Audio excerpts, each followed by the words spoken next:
So, I have a question for you. What kind of witch are you becoming? Or what kind do you want to become? Hey everyone, welcome back to the channel. If you are new here, my name is Rhiannon. I am a witch and pagan. And today I wanted to start a new beginner series here on the channel.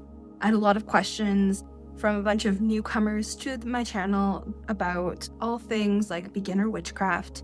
It came to me that yes, I have beginner videos on here, but it was not done in a series format. They're popped all over the channel. It's not a complete series either. I had so many questions outpoured from a lot of the newer followers asking, how do I begin my witchcraft practice? Where do I start? Inspired the series to come about. So, starting off the video series with, of course, how to start practicing witchcraft. This is a beginner's guide, Witchcraft 101, on where to really even start. This is really where to start sourcing your resources and what is even witchcraft to begin with. Let me know in the comments down below. I'd love to hear all about your path that you're currently exploring. Key topics in this video, of course, are going to be witchcraft for beginners. We're also going to be covering how to start witchcraft and what is witchcraft really, types of witches and paths that you can start exploring, seeing if they fit you, how to start research and how to research for witchcraft specifically, some witchcraft tips and mistakes to avoid, as well as spiritual path development, and looking at things through a traditional witchcraft versus modern witchcraft perspective. Only because that is my perspective and that's all that I know. This video is perfect for beginner witches just starting out, any spiritual seekers who are looking for a more grounded path and something that involves magic, anyone who's feeling a little overwhelmed or conflicted by online information, anyone who is drawn to nature, energy work, and ancestral practices. If you want more, definitely subscribe for more weekly witchy content for spells, spirit work, moon magic, rituals, astrology, and other empowering witchcraft practices. I post Monday and Friday, and sometimes a little bonus on Wednesday alongside my podcast. So if you are just starting off your witchcraft journey, I would personally love to hear about how it's going. What's your biggest question about starting witchcraft? What is the one thing that's really hanging you up right now? Definitely comment down below and I'll make sure to cover that in a future video. Also, don't forget to subscribe and hit the bell notification if you want more witchy goodness like this every single week. First episode of my beginner witchcraft series. This series is for the curious, the seekers, and the spirit-led alike who want no fluff, no gatekeeping, and just magic rooted in intention, history, and a little nature. Okay, so first off, what called you to witchcraft? What is it that made you feel that pull from within to go and explore what witchcraft was? What is it within you that sparked that desire for connection? And I'm very serious about this. Get your notebooks out, your phone, notes app, something, and start writing it down. This is something that you're going to have to revisit time and time again in the future to help remind yourself as you get a little more lost in your path. This happens to all of us, where you may forget the main reason why you began witchcraft in the first place. You want to write down the origin story of where your witchcraft practice originated. And this is going to help you to call back to the times where you felt the most connected. This is also going to be excellent for people to be able to explore later on. If you become an author, if you want to write a memoir, if you want to share this with your familial ties, anything like that, it's going to be great to reference on and not feel that regret of not being able to be like, okay, yes, during this time of my life, these things were happening in my practice, these signs and symbols were happening. You have this 2020 vision of your life as a whole at the time, and it gives you so much more context to your practice and so much more meaning. The next thing that you want to do when you're starting your witchcraft practice is, of course, connect to nature. This really helps you to stay grounded in reality. Start to build your spirit allies, like your plant allies. For me, some specific ones that come to mind are hawthorn. I also have rose and lilac that are very strong ties to me since I was a child. And these allies are going to be a cornerstone in protection, in teaching you different lessons throughout your journey, and as just connection to the spirit realm. It may not always be the living that is our community. Sometimes that can extend outside of ourselves, outside of the current living people that we interact with every day. They can also include spirits. Have you ever felt different, like you're connected to nature somehow, or drawn to the moon? For me, it was the pull to my willow tree outside of my front yard. That was my very first plant ally, and she's going to always forever be a teacher for me. So much so that I created a special space for her within my astral realm. Let me know down below in the comments. All your answers are valid. There's no wrong reason, and there's no wrong way to start. So, different ways to connect with nature, things like observing the moon phases. This is something that was huge in the beginning of my practice, and I've carried through all the way up till this day. Stay in tune with the cyclical aspects of life, especially being a woman. Everything about me and everything about my life is cyclical. And we do that coiling effect through different phases of our lives, like the snake, the serpent. This really helped to teach me the aspects of the serpent and the cyclical nature of women in general. Another favorite of mine is sitting underneath a tree and listening. This is one of the first things that I did with my willow tree. I won't give you her name, of course. I'll just refer to her as my willow tree. But this is where a lot of my first lessons started coming out towards me and helped to shape my path going forward. You can keep a garden or a plant baby inside. For me, keeping a garden is so pivotal, and it's something I've struggled with, like condo boards and stuff over the years. This year, I was able to sneak some green onions and some yarrow in between our more aesthetic plants. And I'm hoping to eventually transition the front yard into a fully witchy garden. But I do have a balcony garden, and this is something that for me, feel like it's my nature altar. This is where I get to go in the morning with my morning coffee and my tarot. I can tend to my plants. I can connect to the gnomes and the fae outside and leave offerings for them and feel connected to nature without even leaving my home. You can start working with the elements. Now, I've covered a couple different videos on the elements. I even posted, way when I first started this channel, some elemental meditations that I think are prime. They are so good. They work so well. But they're definitely still on the channel. Definitely go check them out. I will link them down in the show notes below. They are great resources where I gave you different aspects of the elements and as well as meditation. So it's like a 101 with elements and meditation attached. I thought it was such a fun idea about working with the elements: earth, air, fire, water. For me, that's electricity and spirit as well.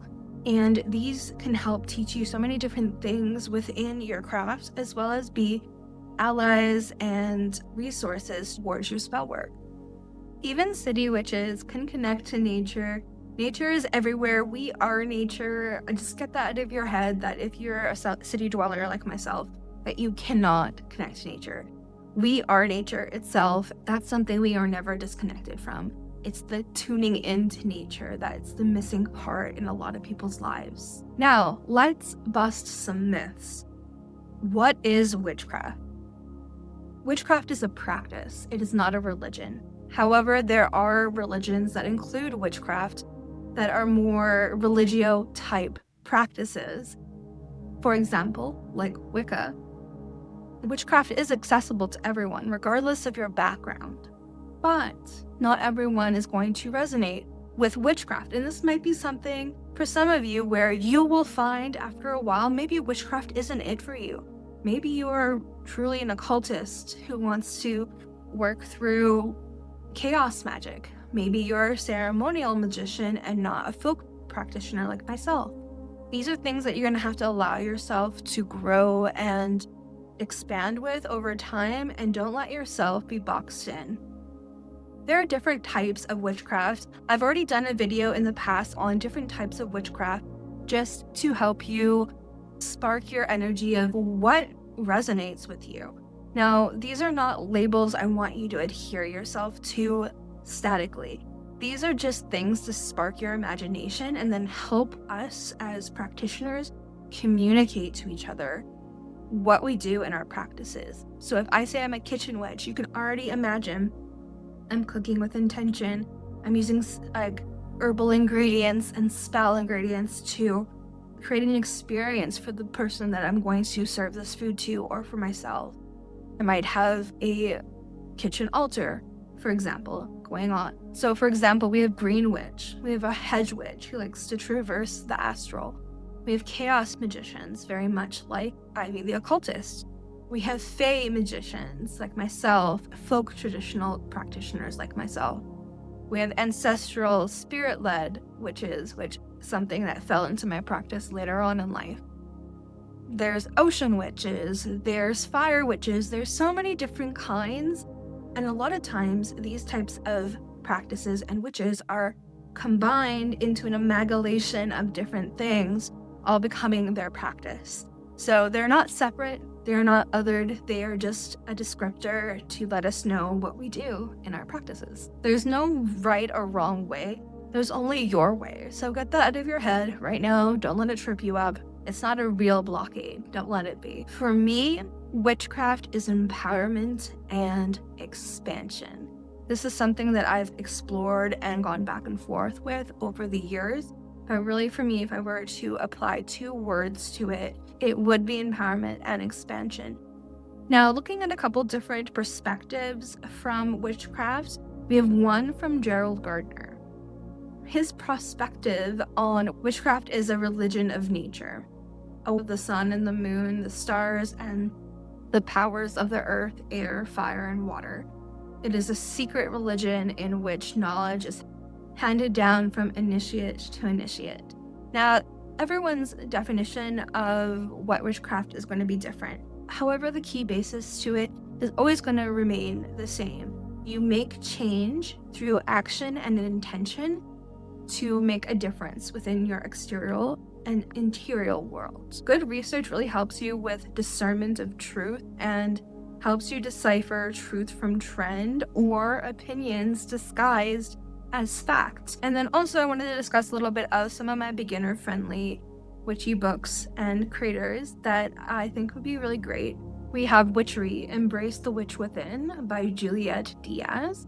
This is a modern and accessible guide. This is a guide to witchcraft that's perfect for beginners, really. So it covers everything.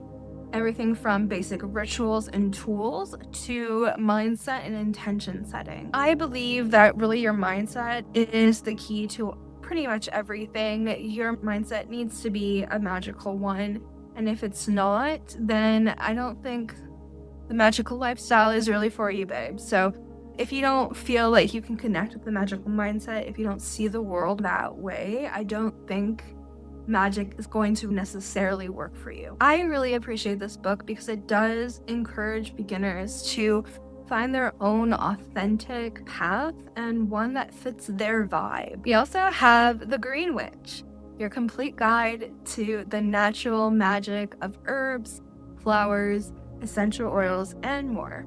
This book is by Erin Murphy Hiscock, and this is very focused, of course, on nature-based witchcraft.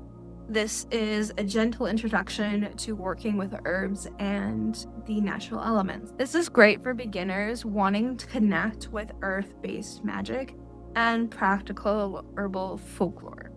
You'll also learn some history within this book of the witch trials, as well as some folk practices and cultural roots of different paths. So I found this book very fascinating, and I think everyone should pick it up for a read at least once. It also talks about avoiding appropriation, especially with close practices, and encouraging slow, thoughtful learning. The next topic I want to talk about is critical thinking and discernment. These people they have not all developed that skill set yet of critical thinking and discernment. This is not a gift that you have, that you're born with. Witchcraft is as much about the mind as it is about the spirit. So really having that critical thinking skill is going to be pivotal. We need to also talk about UPG. Well, what is UPG? This is Unverified Personal Gnosis. This is basically saying, like, for example, if I were to come online and say, in my opinion, Artemis likes coffee. It's the most random thing. Like, it's not anything within her tales or anything like that. But in my opinion, in my unverified gnosis, because it's not verified by a group of individuals that are coming to an agreed consensus, that this is my unverified personal gnosis, not a verified one that checks with a bunch of different other people where I could say, yes, this is a widely agreed upon thing. A lot of people like to premise their opinion and present them as fact. And that's just so wrong. So you need to learn how to discern these things and not just take whatever someone like verbally diarrheas onto your lap. Like, that's just not like the vibe. So learning how to think for yourself and find your own answers is going to be very helpful. I highly encourage you guys to cross-reference your sources. Now, this is something that we all had to do when we were in school. We had to list our list of resources in the back of every project, and we had to cross-reference them and prove where we got that information and how we verified it was factual. This is something everyone should do with their practice. Whenever I'm studying something, whether you're keeping it in a physical book or an online document of some kind, you want to be listing your resources so that when you go back to it, you can reference where this came from and why this is indeed factual. Another thing I want you guys to do is ask, where does this come from? Where does this piece of information come from? Is it coming from a practitioner that you've seen online before and trust and has a lot of history of ongoing proving of themselves and their accuracy? Do they have biases or dogma that they subscribe to that you don't? You want to kind of like figure out where that's coming from and work backwards from there. Is this something that actually aligns with what you believe? You also want to make sure you're going to question trends and judge them, okay? Don't just jump onto the bandwagon. For example, we all know the lemon trend. Just because something's trending online, because it's visually appealing or seems to be interesting, that doesn't mean that every ritual you do is going to involve lemons. Okay? Think about it critically. If you want to sweeten your life and your lover or something like that, you're not going to be throwing them into a lemon jar, right? I sure hope not, because that's not going to be a good, fun time for anyone. So really, like, that's an example of an extreme thing where if you're not thinking, you might think lemons taste good and they taste sweet when you add sugar, but there's that acidity to it that maybe in a love spell would not fare so well. Next topic is intuition, mistakes, and growth. So you will make mistakes. This is something you cannot avoid, and that really is a part of the practice and your magic. This is how you're going to learn and grow and expand yourself going forward. So don't be afraid of making mistakes. If you don't know how to do something or how something will turn out, and then maybe you'll know how to avoid that in the future, or maybe you'll learn how to correct something that might happen in the future. You'll be able to help someone with that. There's always going to be a learning process to it. You'll always gain something of value. Also, another thing that is not a gift, is a skill, is intuition. Intuition is a skill that is developed and practiced. And the more you learn to trust your own gut instincts, the stronger it'll be.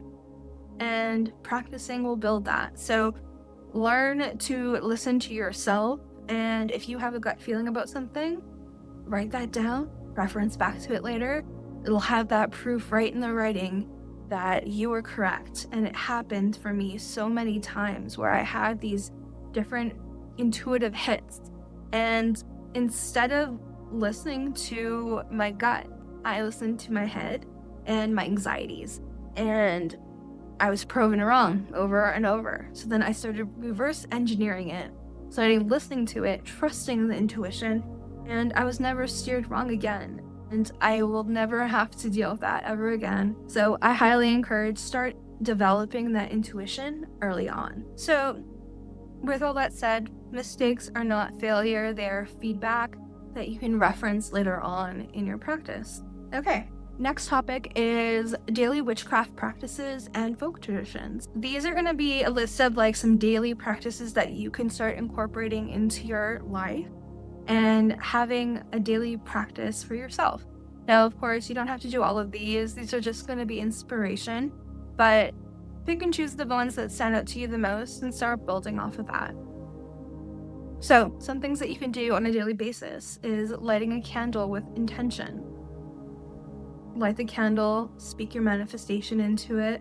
Boom, got a spell done right there, babe. I do this daily with some tea and some honey, a little bit of a pentacle shape, and some intention. And I can customize some protection, some sweetening, and favoring in my favor every day. You can also do protection words with salt or sigils. You can do moon journaling or dream recording. I really enjoy dream recording. Anything with like journaling, I love just like having the automatic writing take over and just let everything pour out, and then reading a letter from myself or from an ancestor or a guide later on, where I didn't even really process what I was writing until after, and I was reading the letter. It's really cool. It's like having a phone call from the universe. For me, I'm in a folk tradition, so I do a lot of offerings. I work with a lot of spirits. So I offer spirits like the Fae daily. I can't forget that. That's going to be very not good for me. I also utilize my daily life chores, the cleansing of my bedding or my dishes to clear away negativity and clear my space. If my space is physically clean, it is spiritually clean as well. Keep in mind that old ways were not always elaborate. They're just consistent and meaningful and impactful. For me, magic lives in the little things that I do every single day. How I view the trees swaying in front of my yard. How I see the sun passing through the leaves of the tree onto the ground in my front yard. How I interpret the signs that are left to me from my spirits after an offering. The dreams that I've dreamt and the symbology that comes through them that relates so strongly to what I'm currently going through. These are things that make life magical. Okay, now we have don't put yourself in a box section. So this is something that you don't need a label to be valid for section. You don't need to label yourself. For the online society, we all want to be able to be like, yeah, I'm this, this, and this. There's a bit of an egotism thing to it. There's a little bit of a bragging thing to it. It feels nice to be part of something and be able to call it something, but you don't need a label to be valid. You can just know that you connect to nature or you connect to a certain aspect of your practice and what you're doing is working for your life, and that's what matters. You may never be able to fully and perfectly name your magical practice, but to me, I think that makes it even all the more magical. You can't be boxed in. You're a magical force, and just know that and let it be. You can be an eclectic witch. And the thing is too, I say all these things and I don't resonate with the word eclectic. I don't know what it is. It's something I might have to work through, but I don't like the sound of eclecticism. It doesn't feel resonating to me, but like folk practice does. But then I also lean into like maybe an occultist because I want to be able to expand and have that freeness to it. You can be eclectic. You can be focused. That is all okay. It doesn't matter as long as whatever you're doing is working for you. Witchcraft is a living practice, babes. It grows with you. Your path doesn't need to look like anyone else's, nor should it. This should be all informed through you. And that's what's going to make it so meaningful. All right. So now, how do you find your witchcraft path? Now that we've dug into you don't need to find your label so strongly, tips for exploring your witchcraft path. You want to look into different books and techniques, explore different magical traditions.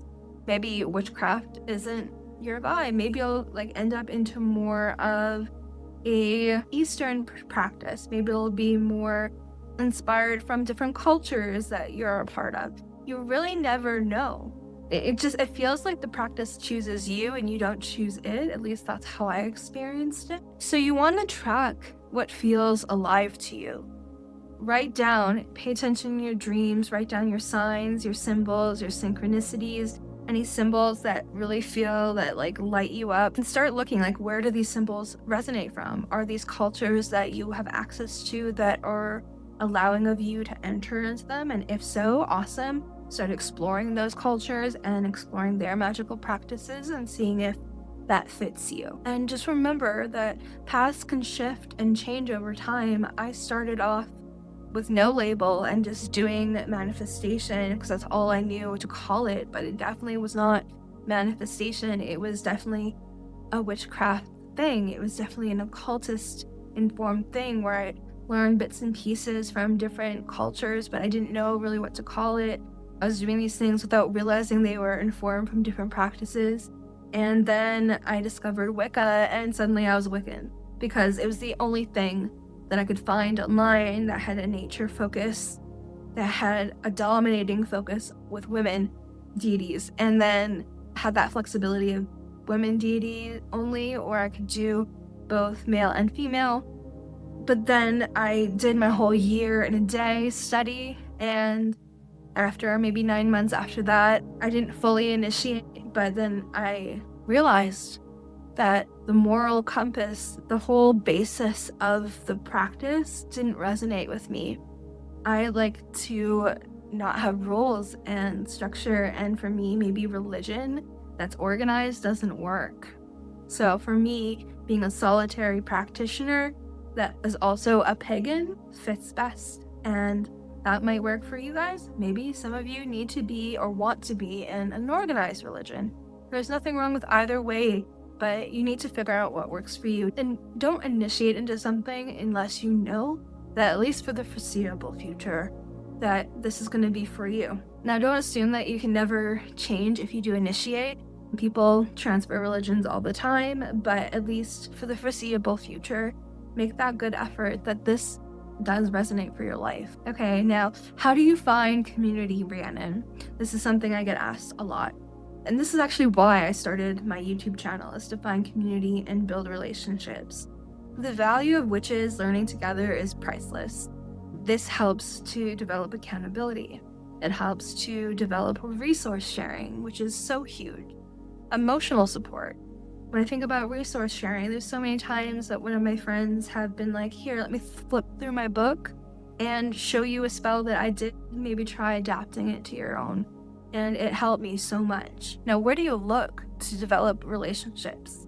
Where can you look for resources for community? Well, there's Discords. I'm a part of 3 Discords right now. You have online covens. We have YouTube comments and YouTube channels which have communities within them. Patreon spaces. We have metaphysical stores. For a long time, my metaphysical shop was my only resource for any type of community, and I would go and bother the ladies at the desk and just pour into them as much as I could. Now, how do you protect yourself spiritually and emotionally within a community? Now, this is something that I'm going to actually deep dive into a little bit more in a future video, but just know, never give out your full name. For me, I have a magical name. I am never going to be posting my full legal name. I don't give my full age. I don't give my full birth date. I don't give my place of a location ever. I don't post that I'm in a space until after I've left and I'm far away from it. I don't go live on places that are obvious of where I'm at. If I'm going to be going live, it'll be in a space like this where they don't know where I'm at. This is in my studio, but Where in the city? Am I in the city? Am I on the moon? You would never know. You have to be very cognizant of what you post. If you have your image attached to your profile and your name, and you post about your witchcraft stuff, and then suddenly on that same account you're posting about mundane things, and then suddenly your boss finds your YouTube channel, like, that's not a vibe. That's why I created my online persona, which is me, but it is protected, and in some ways it feels more like me. So just be careful, don't give out your information, and just use like practical safety knowledge. Basically treat everyone like a stranger danger until they prove themselves otherwise. Okay? That's all I'm gonna say there, babes. Until my future video. Now, if you're looking for a safe and magical space to grow, definitely check out my Patreon and my Discord. With my Patreon, you get automatic access to my Discord community, which I'm currently growing. We have monthly themed topics where we talk about moon phases, different cultural practices. We might talk about the chakras. We might talk about Kundalini awakening. Who knows? This is all going to be upvoted by the community themselves. We have bonus content up in there. You'll see it early before anything else. You'll have a supportive community that we will grow together, as well as I'll share spells and study groups and theme chats, all of that kind of thing, as well as early access to all of my content that I post both on the YouTube channel and the podcast. So if you'd like to take part in that community, definitely check it out. The links will be down in the show notes down below. So what's next? You're already on your path, and that's the most magical step, really. Keep going. You want to keep questioning, keep connecting to people and to topics and to spirits. If you feel like you're dwindling, refer back to that first exercise I gave you guys and write down what are you most excited about in spirituality. For me, it was always folk tales, and that's why I'm a folk witch. I'm a folk tale witch and a music witch. Again, like I said, don't box yourself in, don't label yourself.